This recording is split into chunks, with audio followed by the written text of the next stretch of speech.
কোন কোন বর্ণনায় রজব মাস আসলে একটি দোয়া পড়ার কথা আছে, আল্লাহুম্মা বারিক লানা ফি রজব ওয়া শাবান ওয়া বাল্লিগনা রমাদান। হে আল্লাহ, আমাদেরকে রজব মাসে বরকত দান করেন, শাবান মাসে বরকত দান করেন, এবং আপনি মেহেরবানি করে আমাদেরকে রমজান পর্যন্ত পৌঁছায়া দেন। আমাদের হায়াতে বরকত দান করেন যাতে আমরা রমজান মাসটা পেয়ে যাই। তো রমজান মাস পাওয়ার মুমিন আশায় থাকে, আকাঙ্ক্ষায় থাকে, অপেক্ষায় থাকে যে কবে রমজান আসবে, কবে রমজান আসবে। কারণ রমজানটা বিশেষ মৌসুম, ইবাদতের, আল্লাহর নৈকট্য অর্জনের বিশেষ মৌসুম হলো রমাদানুল মুবারক। সেই রমজান আমরা এখন রজব থেকে আরো বিশেষভাবে অপেক্ষায় যে কবে রমজান আসবে, কবে রমজান আসবে। এই 12 মাসের মধ্যে 4টি বিশেষ সম্মানিত মাস। এই 4টি কি কি?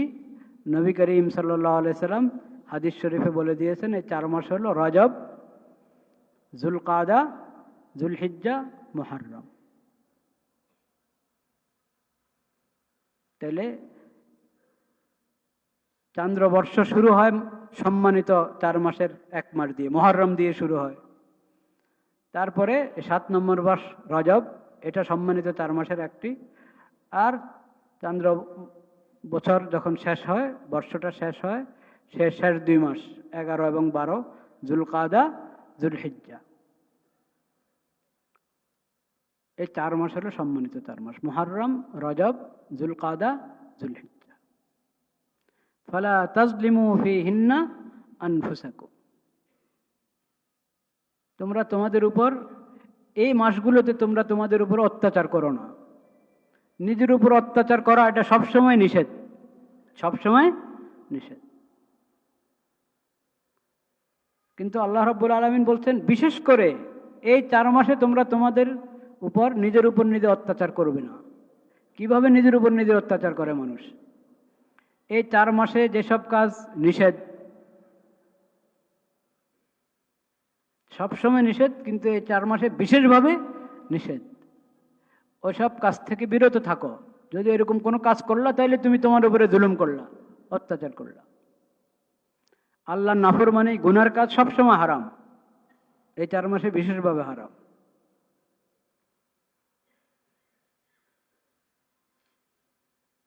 জুলুম, নির্যাতন,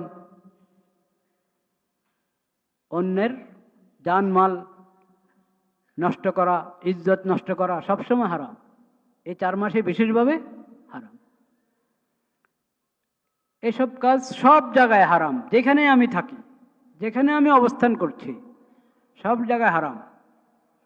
কিন্তু হারাম শরীফে, মক্কা মুকাররমা হারাম শরীফে বিশেষভাবে কি? হারাম শরীফ মানে কি? দেখেন, হারাম শরীফ আমরা বলতে অনেক সময় শুধু মসজিদে হারামকে মনে করি, মানে বাইতুল্লাহ শরীফের চারদিকে যে মসজিদটা, এটা মসজিদে হারাম, এটা তো হারাম শরীফের বিশেষ অংশ। কিন্তু এরপরও চারদিকে আরো বড় এলাকা নিয়ে হারামের এলাকা। জিদ্দা থেকে যখন মক্কা মুকাররমা দিকে আমরা যাই, একটা লাগানো আছে, ওখান থেকে হারাম শরীফ শুরু। ওইদিকে মদিনা মুনাওয়ারা যাওয়ার রাস্তায় তানঈম মসজিদ, যেখানে মসজিদে আয়েশা যেটাকে বলা হয়, জায়গার নাম তানঈম, ওই তানঈম পর্যন্ত হারামের অংশ। এরকম চারদিকে এরিয়া নির্ধারিত করা আছে। এই পুরাটা হলো হারাম শরীফ। মিসফালাদে বাসা বাড়িতে হাজী সাহেবরা থাকেন, ওটা হারাম শরীফের অংশ। আরেকটা হলো হারাম শরীফের বিশেষ অংশ, সেটা হলো বাইতুল্লাহ এবং বাইতুল্লাহর চারপাশে যে মসজিদে হারাম, এটা হলো মক্কার হারাম শরীফ। মদিনা মুনাওয়ারাও এরকম, মসজিদে নববী,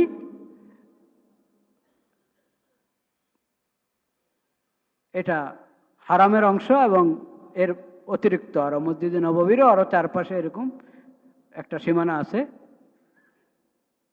ওটা হারাম শরীফ। বিশেষ করে মসজিদে নববী, দুটা হারাম, মক্কার হারাম শরীফ, মদিনার হারাম শরীফ। হারাম কাজ, অবৈধ কাজ, এটা যে কোনো জায়গায় হারাম, কিন্তু হারাম শরীফে আরো কঠিন হারাম, জঘন্য হারাম।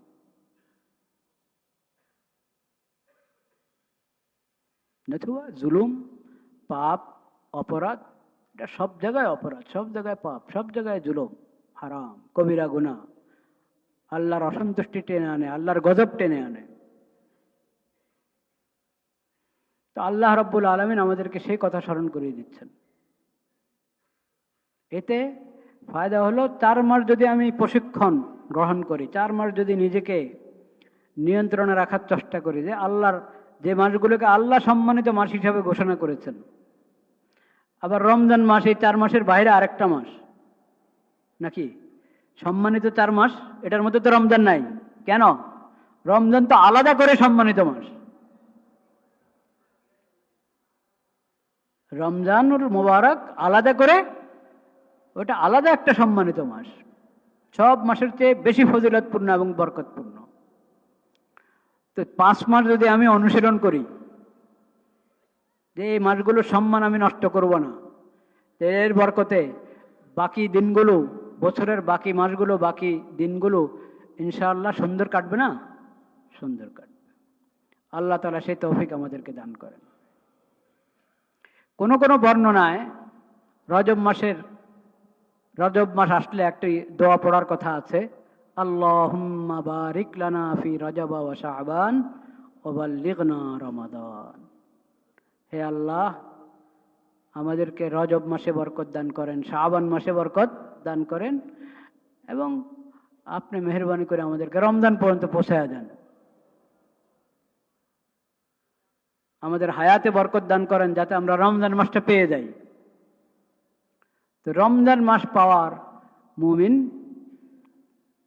আশায় থাকে, আকাঙ্ক্ষায় থাকে, অপেক্ষায় থাকে যে কবে রমজান আসবে, কবে রমজান আসবে। কারণ রমজানটা বিশেষ মৌসুম, ইবাদতের, আল্লাহর নৈকট্য অর্জনের বিশেষ মৌসুম হলো রমাদানুল মুবারক। সেই রমজান আমরা এখন রজব থেকে আরো বিশেষভাবে অপেক্ষায় যে কবে রমজান আসবে, কবে রমজান আসবে, সেটার জন্য মানসিক প্রস্তুতি। রমজানের প্রস্তুতি কিভাবে নিব, একটা প্রশ্ন অনেকে করে, রমজানের প্রস্তুতি কিভাবে নিব? আসলে রমজানের জন্য আলাদা করে কি কোনো প্রস্তুতি আছে? রমজানের জন্য আলাদা করে কোনো প্রস্তুতি নেই। একজন মুমিন ঈমানী জীবন যাপন করলে, ঈমানী জীবন যদি যাপন করে সে, ওটাই রমজানের প্রস্তুতি। মুমিনের জীবন গুনাহমুক্ত জীবন হবে। তো রমজানের জন্য আমি প্রস্তুতি গ্রহণ করব তওবা করে, ইস্তেগফার করে, পাক সাফ হয়ে পবিত্র মাসের ইস্তেকবাল করব। পাক সাফ হয়ে পবিত্র মাসের কি ইস্তেকবাল করব, ওই মাসকে খোশামদেদ বলবো, খোশামদেদ জানাবো। তো পাক সাফ থাকা, গুনার ময়লা থেকে, গুনার নাপাকি থেকে নিজেকে পাক রাখা, এটা কি শুধু শুধু রমজানের ইস্তেকবালের জন্য না সবসময়? সবসময়, সবসময়। পান আহার হালাল হইতে হবে, বাসস্থান হালাল হইতে হবে, পোশাক হালাল হইতে হবে।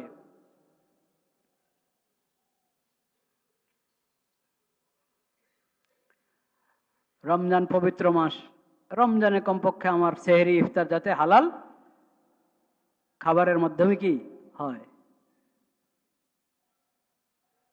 ঘুষের পয়সা, সুদের পয়সা, হারাম পদ্ধতিতে উপার্জিত পয়সা, আত্মসাৎ করার পয়সা, চুরির পয়সা, ওই পয়সা দিয়ে ইফতার করব, সেহরি করব, এটা কেমন কথা? রোজা কবুল হবে কিভাবে? রমজানটা হালাল পোশাক হালাল হবে, পান আহার হালাল হবে, সেহরি ইফতার হালাল হবে, বাসস্থান হালাল হবে, ওটার আমি ফিকির করবো আগের থেকে। এটাও একটা রমজানের প্রস্তুতি, ঠিক কিনা? কিন্তু এই কাজটা কি শুধু রমজানের জন্য না সবসময়ের জন্য? সবসময়ের জন্য। সবসময় তো আমার এই ফিকির থাকতে হবে, কারণ হারাম অর্থ দিয়ে যদি আমার পানাহার হয়, তো শুধু রোজা কবুল হবে না এমন তো কথা না, ওটা তো দোয়াও কবুল হবে না, ইবাদতও কবুল হবে না। কবুল হবে না এর মানে ফরজ আদায় হবে না এই কথা নয়। আবার এটা না বলি যে হারাম থেকে যখন এখনো আমি বাঁচতে পারছি না, তাইলে এখন নামাজ পড়ে লাভ কি, নামাজ না পড়ি, এটা বলি নাই কিন্তু। তাইলে আরো ডবল গুনাহ হবে। কারো খাবার দাবার এখনো সে হালাল অর্থ, 16 আনা হালাল অর্থ করতে পারছে না, 10 আনা হালাল অর্থে করতে পারছে না, হারামের মিশ্রণ আছে। এজন্য যদি এই চিন্তা করে তাহলে আমি নামাজে না পড়ি, তাহলে আরো ডবল গুনাহ। নামাজ পড়েন, কিন্তু নামাজটা আল্লাহ দরবারে কবুল হওয়ার জন্য আমার পানাহার হালাল হওয়ার কি করি, ফিকির করি, উদাসীন হয়ে না থাকি। কারণ আমি যদি ফিকির করি, চেষ্টা করি, তো আল্লাহ রাস্তা খুলে দিবেন। ওমান ইয়াত্তাকিল্লাহা ইয়াজআল লাহু মাখরাজা, কোরআন কারিমে সূরাতুত তালাক 28 নম্বর পারা। ওমান ইয়াত্তাকিল্লাহা ইয়াজআল লাহু মাখরাজা, আল্লাহ বলছেন যে তাকওয়া অবলম্বন করবে, আল্লাহকে ভয় করবে, সে তাকওয়ার জিন্দেগি অবলম্বন করতে চাচ্ছে, চেষ্টা করছে, ইয়াজআল লাহু মাখরাজা, আল্লাহ তার জন্য একটা রাস্তা খুলে দিবেন। তাহলে উদাসীন হয়ে থাকলে তো আমি সে রাস্তা পাবো না। আমি যদি ফিকিরমন্দ হই, চেষ্টা করি, ভাবি যে না আমাকে হালাল উপার্জনের রাস্তা বের করতে হবে, হারাম ত্যাগ করতে হবে, আমার উপার্জনের মধ্যে হারামের যতগুলো সূত্র আছে একটা একটা করে সব আমি বাদ দিব, এই নিয়ত করলে, হিম্মত করলে, চেষ্টা করলে, আল্লাহর ভয়ে তো আমি চেষ্টা করছি, আল্লাহর সামনে কি জবাব দিব আখিরাতে? আল্লাহর ফরজ ইবাদত আদায় করছি কিন্তু কবুল হচ্ছে না, কেমন কথা? সেজন্য আমি যখন আল্লাহকে ভয় করে হালালের দিকে আসতে চাচ্ছি, আল্লাহ তো ওয়াদা করেছেন ইয়াজআল লাহু মাখরাজা, ইয়াজআল লাহু মাখরাজা, আল্লাহ তোমার জন্য রাস্তা খুলে দিবেন, সংকট দূর করে দিবেন। তো আল্লাহর এই ওয়াদার উপর আমার আস্থা থাকতে হবে। কিন্তু এই ওয়াদা আমি পাবো যখন চেষ্টা করি, ফিকির করি, নিয়ত করি, হিম্মত করি। নিজেকে উদাসীন ছেড়ে দিলে কাজ হবে না। তো রমজানের প্রস্তুতি বলতে যা, তা সবসময়ের বিষয়। বিশেষ প্রস্তুতি যদি আপনি বলতে চান রমজানে, সেটা হলো আগে থেকে আপনি আপনার কাজ গুছিয়ে আনেন। অনেকের অনেক ব্যস্ততা থাকে, যত কাজ কাম ব্যস্ততা এগুলোকে গুছিয়ে আনেন, যাতে রমজানের ভাগে ব্যস্ততা কম থেকে কম থাকে। এমন না হয় এত ব্যস্ত আমি রমজানে যে তারাবি মসজিদে জামাতের সাথে পড়তে পারছি না, বা এশার নামাজ জামাতে মসজিদে পড়ে তারাবি আলাদা ঘরে ভিন্ন জামাতের ব্যবস্থা, ভিন্ন জামাতে অফিসে ভিন্ন জামাত করলাম, সেটাও ঠিক আছে। সকলে সবাই সবাই মসজিদে তারাবি মসজিদে জামাতে শরিক হতে হবে এটা জরুরি না। এশার নামাজে মসজিদে শরিক হবে, তারাবির নামাজ ঘরে অফিসে যার যেখানে সুবিধা সেখানে যদি আলাদা জামাতের ব্যবস্থা করে তারাবির নামাজের জন্য, ঠিক আছে। তো আমি 20 রাকাত তারাবির নামাজ জামাতের সাথে পড়তে পারি, আর যদি একবারে খতম তারাবি করতে পারি, তারাবিতে পুরো কোরআন কারিম শুনতে পারি, আরো ভালো। ওটা যাতে সম্ভব হয় সেজন্য ব্যস্ততাগুলোকে আকপর করে একটা রুটিন তৈরি করে নেওয়া। এবং রমজানে তেলাওয়াত, কোরআন কারিমের তেলাওয়াত, এটা 12 মাসের আমল, দৈনিকের আমল, দৈনিক তেলাওয়াত কিন্তু দৈনিকের আমল। এবং পরিমাণ যত বাড়াইতে পারি তত ভালো। কিন্তু রমজান যেহেতু এটা কোরআনের মাস, রমজানে তেলাওয়াতের পরিমাণ বাড়াইতে হবে। বাড়ানো ফরজ তা বলি নেই, বাড়ানো সুন্নত। অন্য সময়ের চেয়ে রমজানে তেলাওয়াতের পরিমাণ বাড়ানো সুন্নত, কিন্তু বিধান হিসাবে তো সুন্নত, ফজিলত হিসাবে, বরকত হিসাবে হ্যাঁ অনেক ঊর্ধ্বে, অনেক ঊর্ধ্বে, অনেক গুরুত্বপূর্ণ। সবকিছু আল্লাহ ফরজ করে দেন নাই আমাদের সহজতার জন্য, আমাদের জন্য যেন কঠিন না হয় সেজন্য সবকিছু ফরজ করে দেওয়া হয় নাই। ফরজ, ওয়াজিব, সুন্নত, মুস্তাহাব বিভিন্ন স্তর, এটা আল্লাহ আমাদের সহজের জন্য এরকম করেছেন নাকি উদাসীন হওয়ার জন্য করেছেন? উদাসীন হওয়ার জন্য করেন নাই, সহজতার জন্য করেছেন। তা আমি এই এই সহজতার জন্য আল্লাহ শুকর আদায় করব নাকি উদাসীন হব? হ্যাঁ, আল্লাহ শুকর আদায় করব। আল্লাহ শুকর আদায় করে যে আল্লাহ ফরজ করেন না আমার সহজতার জন্য, আমি যদ্দূর সুযোগ পাই বেশি থেকে বেশি করার চেষ্টা করি, তাহলে না শুকর আদায় হলো।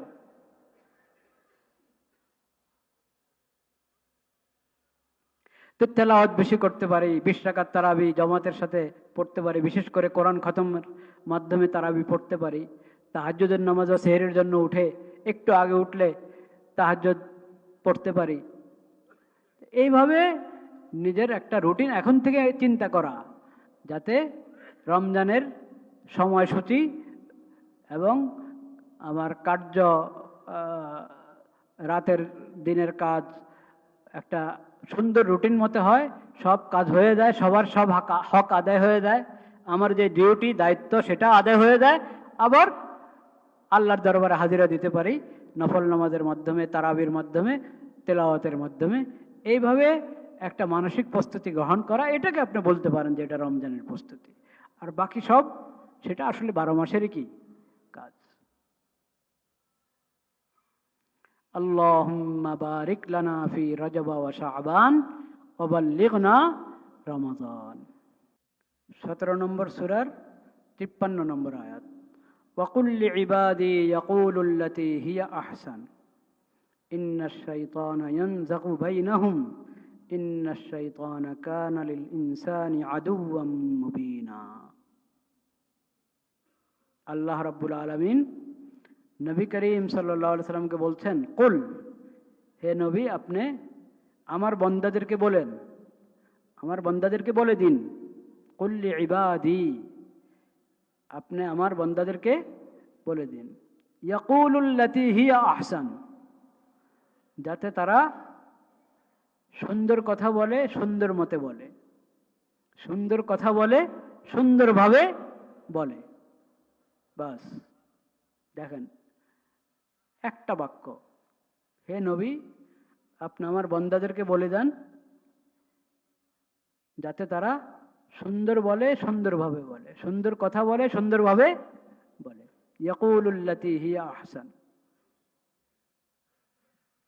ইন্নাশ শাইতানা ইয়ানজাগু বাইনাহুম, শয়তান কিন্তু তাদের পিছনে লেগে আছে। কিভাবে? দ্বন্দ্ব বাঁধাইতে পারে, বিবাদ সৃষ্টি করতে পারে, শয়তান লেগে আছে। ইন্নাশ শাইতানা কানা লিল ইনসানি আদুওয়াম মুবিনা, শয়তান তো মানুষের স্পষ্ট শত্রু। শয়তান যাতে কোনো সুযোগ না পায়, ভালো কথা বলো, সুন্দর কথা বলো, সুন্দরভাবে বলো, যাতে শয়তান কোনো সুযোগ না নিতে পারে।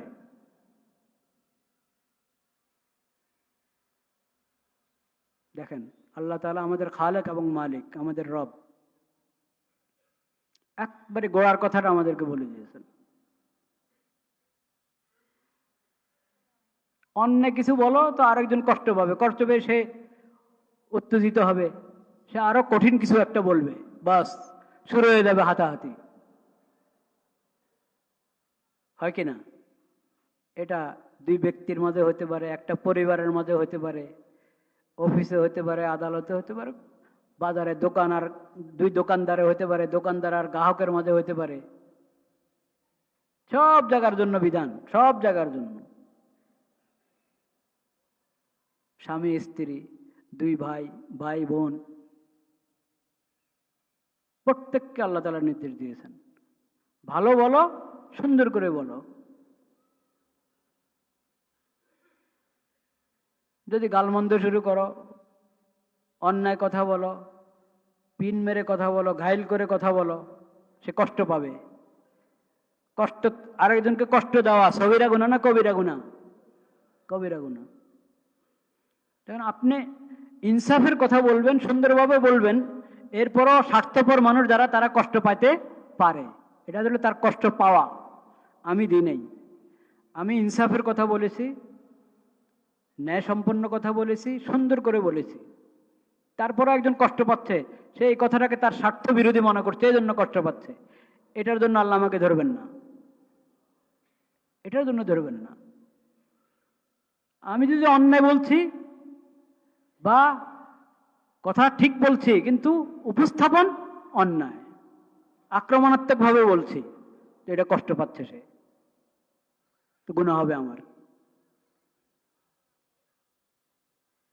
আক্রমণাত্মকভাবে বলা ঠিক না, ঘায়েল করে বলা ঠিক না, নসিহতের নিয়তে, কল্যাণকামিতার নিয়তে, খায়ের খাহি যেটাকে বলি আমরা, আর নসিহা আরবিতে খায়ের খাহি, কল্যাণকামিতা, কল্যাণকামী হয়ে সুন্দরভাবে বলা, তাইলে আর আপত্তি নেই, এটা বলতে হবে। এটা না বললে কিভাবে আমাদের সমাজ ঠিক হবে? সমাজ ঠিক হইতে হলে প্রত্যেকের মধ্যেই এই মানসিকতা থাকতে হবে যে আমি ন্যায়ের কথা বলি, ইনসাফের কথা বলি, সৎ কাজের আদেশ দিই এবং অন্যায় থেকে বারণ করি, কিন্তু সেটা হবে মার্জিতভাবে, সুন্দরভাবে, জুলুম করে নয়, আক্রমণাত্মকভাবে নয়, ঘায়েল করে নয়, গালমন্দ করে নয়, তিলকে তাল বানিয়ে নয়। তো ওই কথাটা বলছে, সুন্দর বলো, সুন্দরভাবে বলো। তো এখন অসুন্দর বললে কি সমস্যা? অসুন্দর বললে সে কষ্ট পাবে এক গুণা, আর যদি সে উত্তেজিত আরো কিছু বলে সেটার আবার আমি প্রতি উত্তর করতে গেলাম, এরপরে একবারে ঝগড়ায় রূপান্তরিত হলো, একবারে হাতাহাতিও শুরু হয়ে গেল। লা হাওলা ওয়ালা কুওয়াতা ইল্লা বিল্লাহ। এটা মুসলমানের কাজ না। মুসলমানের কাজ হলো কত কত আদরের ভাষায়, মহব্বতের ভাষায় আল্লাহ বলছেন, হে নবী আপনি আমার বন্দাদেরকে, ইবাদি, আমার বন্দাদেরকে বলে দিন তারা যেন সুন্দর বলে, সুন্দরভাবে বলে। কারণও বলে দিয়েছেন, অসুন্দর বলতে গেলে বা অসুন্দরভাবে বললে অন্য ব্যক্তি যাকে বলা হচ্ছে, যাদের সামনে বলা হচ্ছে, তারা উত্তেজিত হতে পারে, উত্তেজিত হয়ে এটার প্রতিক্রিয়া যে ব্যক্ত করবে, সেটা আবার এই পক্ষ আবার উত্তর দিতে যাবে, তাইলে এটা অসুন্দর পরিস্থিতি সৃষ্টি হবে। এটা যেন না হয়, শয়তানকে সুযোগ দিবা না তোমরা। কারণ এইভাবে দূরত্ব বাড়তে থাকবে, পরে একজন আরেকজনের গীবত করবে, একজন আরেকজনের উপর অপবাদ দিবে। এই বিধানটা যখন দুইজনের মাঝে কোনো বিষয় নিয়ে দ্বন্দ্ব আছে, মত পার্থক্য আছে, মতভেদ আছে, ওই ক্ষেত্রে এই বিধানের খেয়াল করা আরো বেশি জরুরি, এই বিধানের খেয়াল করা আরো বেশি জরুরি। দুইজনের মাঝে কোনো বিষয় নিয়ে বিবাদ বিসংবাদ হইতে পারে, দ্বন্দ্ব হইতে পারে, মতভেদ, মত পার্থক্য হতে পারে, কিন্তু মত পার্থক্য হলেই, মতভেদ হলেই অশালীন আচরণ, অমার্জিত ভাষা, এটা ঠিক না। এমনকি মতভেদটা কঠিন আকারের যদি হয়, কঠিন আকারের, যে একজন গোমরাহির পথে চলে গেছে, গোমরাহি অর্থ বুঝি তো আমরা, গোমরাহি মানে পথহারা হয়ে যাওয়া, পথ মুসলিম কিন্তু ইসলামের যেই মূল রাস্তা, আহলুস সুন্নাত ওয়াল জামাতের সঠিক রাস্তা, মাসলাক, আহলুস সুন্নাত ওয়াল জামাতের মতপথ, এই রাস্তাটা সরে বেদাতের দিকে চলে গেছে। প্রত্যেক বেদাত গোমরাহি, প্রত্যেক বেদাত কি গোমরাহি। কারণ রাস্তা হলো সুন্নত, রাস্তা হলো কি সুন্নত। ওটা থেকে নতুন কোনো মতাদর্শের দিকে যদি আমি চলে যাই, নতুন কোনো মত পথের দিকে চলে যাই যেটা সুন্নতের বিপরীত, নবী করিম সাল্লাল্লাহু আলাইহি সাল্লাম যে রাস্তা আমাদেরকে রেখে গেছেন, অন্য রাস্তায় চলে গেলে এটা গোমরাহি। সেই গোমরাহি একবারে প্রকট আকার ধারণ করবে যদি ইসলামের গণ্ডি থেকে কি বের হয়ে যায়। যে ইসলামের গণ্ডি থেকে বের হয়ে গেছে, এত কঠিন গুমরাহ পথহারা ব্যক্তি, যে উল্টা পথে হাঁটতে হাঁটতে ইসলামের গণ্ডি থেকে কি বের হয়ে গেছে, সেও তো একজন মানুষ না? আমি তাকে যে দাওয়াত দিব, হকের দাওয়াত দিব, ইসলামের দাওয়াত দিব, যে তুমি ইসলামের দিকে ফিরে আসো, তুমি তো ইসলামের গণ্ডি থেকে বের হয়ে গেছো, তাকে যে আমি হকের দাওয়াত দিব, ইসলামের দাওয়াত দিব, ওটাও মার্জিত হতে হবে, ওটাও কি মার্জিত হতে হবে। তার ভ্রষ্টতা, তার ভ্রান্তি, তার কুফরি চিন্তাগুলো তার সামনে স্পষ্ট করার জন্য দালিলিকভাবে আমি মজবুত আলোচনা করব, তাকে বোঝানোর চেষ্টা করব, কিন্তু আচরণ এবং উচ্চারণ মার্জিত হবে। তাহলে এখন যাদের গোমরাহি এত কঠিন না যে একবারে ইসলামের গণ্ডি থেকে বের হয়ে গেছে, কিন্তু অনেক বাতিল চিন্তা তার মধ্যে কি আছে, বক্র চিন্তা আছে, বিভিন্ন মুসলিম বিভিন্ন ফিরকার মধ্যে হয়ে থাকে। তাদের কোনো বিষয় যদি আমি সঠিক আহলে সুন্নাত ওয়াল জামাতের মাসলাক, আহলে সুন্নাত ওয়াল জামাতের মত পথের দিকে যদি তাদেরকে দাওয়াত দিতে চাই, সেই দাওয়াতটা কি হতে হবে? অবশ্যই মার্জিত হতে হবে। ওখানে যদি বললাম যে ইসলামের গণ্ডি থেকে বের হয়ে গেছে, তাকে দাওয়াত দিব মার্জিত ভাবে, তো যে মুসলিম কিন্তু আহলে সুন্নাতের রাস্তা হারিয়ে ফেলেছে, তাকে দাওয়াত দিব অমার্জিত না মার্জিত? মার্জিত ভাষায় দাওয়াত দিতে হবে। আক্রমণাত্মক কথা বলবো না, ঘায়েল করে কথা বলবো না, সে কষ্ট পায়, আঘাত পায়, এরকম কথা বলবো না। এখন হকের দাওয়াত দিলেই যদি কষ্ট পায়, সেটা তো এটা তার সীমাবদ্ধতা।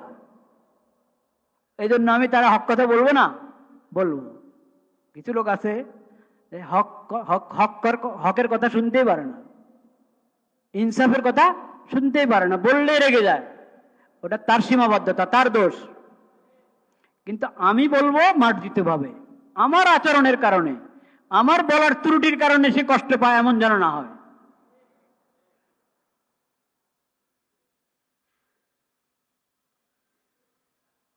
এটা খুব দরকার।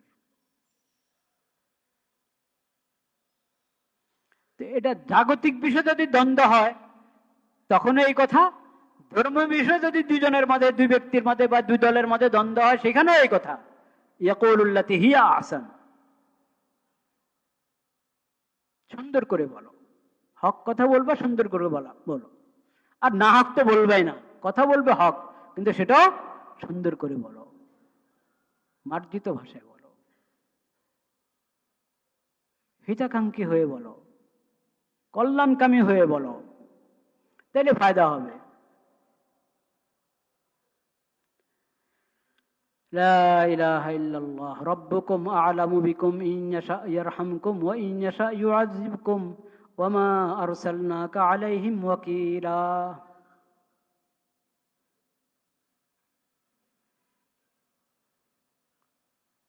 সূরাতুল ইসরার এই আয়াত 17 নম্বর সূরার 53 নম্বর আয়াত, এবং সূরাতুল আহজাব 22 পারায়, সূরাতুল আহজাব, সেখানেও একটা আয়াত বারবার শুনেন আপনারা, তেলাওয়াত করে থাকেন। ইয়া আইয়ুহাল্লাযীনা আমানুত্তাকুল্লাহ ওয়া কুলু কাওলান সাদীদা। এই দুটো আয়াত মনে রাখেন। একবারে আমাদের পুরা সমাজ, ঘরে বাইরে সব জায়গার জন্য এই দুই আয়াতে যে বিধানের কথা আল্লাহ বলেছেন, এটার উপরে যদি আমল করে চলতে পারি, অধিকাংশ দ্বন্দ্ব শেষ হয়ে যাবে, অশালীন আচরণ শেষ হয়ে যাবে। কুলু কাওলান সাদীদা, সঠিক কথা বলো। বুঝলেন, আল্লাহ তাআলা বলেছেন সঠিক কথা বলো। তো মিথ্যা পরিহার করো, অপবাদ পরিহার করো, ভুল কথা, অন্যায় কথা পরিহার করো, যেটা শরীয়তের দৃষ্টিতে বাতিল, এরকম কথা পরিহার করো। আর হক কথা বলবা সুন্দর করে, ইয়াকুলুল্লাতি হিয়া আহসান। 17 নম্বর সূরার 53 নম্বর আয়াত এবং সূরাতুল আহজাবের এই আয়াত, ওয়াকুলু কাওলান সাদীদা। এখানে আমাদেরকে এমন বিধান আল্লাহ তাআলা দান করেছেন, এই বিধান যদি আমি আমার ঘরে, আমার প্রতিবেশীদের সঙ্গে, আমার অফিস আদালতে, বাজারে, আমি যেখানে আছি, যেখানে আমরা দুজন আছি বা একাধিক ব্যক্তি আছি, সেখানেই তো চাল চলন, আচরণ, উচ্চারণের প্রসঙ্গ আসবে না? তো সেটা মার্জিত হতে হবে। সেটা কি মার্জিত হবে। আল্লাহ তাআলা আমাদেরকে সেই তৌফিক দান করেন। শেষ কথা, রমজানে যদি আমি চাই বেশি বেশি তেলাওয়াত করতে, অথচ আমার তো দৈনিক তেলাওয়াত করা দরকার, তেলাওয়াত করার আগে তেলাওয়াতটা শুদ্ধ করতে হবে কিনা, সহি শুদ্ধ তেলাওয়াত হতে হবে। অশুদ্ধ, একবারে অক্ষর পরিবর্তন হয়ে যায়। কারণ আরবিতে এমন কিছু অক্ষর আছে এগুলো আমাদের বাংলা ভাষায় নাই। হা বাংলাতে নাই, দদ বাংলাতে নাই, আইন বাংলাতে নাই, সদ বাংলাতে নাই। কিছু অক্ষর তো আছে ওটার কাছাকাছি কোনো অক্ষরও নেই, আর কিছু আছে কাছাকাছি অক্ষর আছে কিন্তু পুরা অক্ষরের গুণগত উচ্চারণ ওটা আপনার হুবহু পাবেন না আপনি। এক দুটা হয়তো আছে হুবহু, নয় হুবহু কম। আর একবারই পার্থক্য ওরকম তো বেশ কয়েকটা শব্দ আছে। এজন্য আমাদেরকে কোরআন কারিমের সহি শুদ্ধ তেলাওয়াত শিখতে হবে।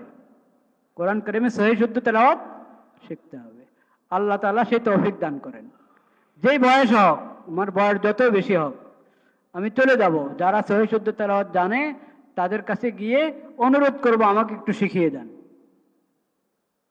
শিখিয়ে দেন। একটা তো আছে একবারই খুব উন্নত মানের তেলাওয়াত শিখা, আমাকে এখানে খতিব বানিয়ে দেওয়া হয়েছে। আমি জানি আমার তেলাওয়াত আলহামদুলিল্লাহ নমাজ সহি হয়ে যাওয়ার মতো শুদ্ধ আছে আল্লাহর রহমতে, কিন্তু আমার তেলাওয়াত আরো শুদ্ধ হতে পারে, আরো শুদ্ধ হতে পারে। এবং আমি মস্ক করি দৈনিক। আমার এক ছাত্র যার অনেক সুন্দর তেলাওয়াত, তার কাছে আমি মস্ক করি দৈনিক। তো মস্ক যত সুন্দর হয় তত ভালো, কিন্তু ন্যূনতম যে তেলাওয়াত অশুদ্ধ হয়ে যাবে, অক্ষর পরিবর্তন হয়ে যায়, অর্থ পরিবর্তন হয়ে যায়, এরকম অশুদ্ধ তেলাওয়াতে তো সওয়াব নাই। তো তেলাওয়াত সহি শুদ্ধ শিখার কি করতে হবে? চেষ্টা করতে হবে, যাতে রমজান আসতে আসতে শুদ্ধ হয়ে যায়, রমজানে বেশি বেশি তেলাওয়াত করতে পারি। রমজানে সুযোগ আগে করতে পারি না, তো রমজানে সুযোগ বের করে আগে তেলাওয়াত শুদ্ধ করব, এটা চেষ্টা করি, সবাই নিয়ত করি ইনশাআল্লাহ। এখানে ব্যবস্থা আছে না? এখানে মাঝে মধ্যে হয়তো মাঝে মধ্যে এখানে তো তেলাওয়াত শেখানো হয়, কোরআন শেখানোর প্রশিক্ষণ হয় এখানে, এটাতে আমরা শরীক হই। আল্লাহ তাআলা সবাইকে তৌফিক দান করেন। ওয়া আখিরু দাওয়ানা আলহামদুলিল্লাহি রাব্বিল আলামিন।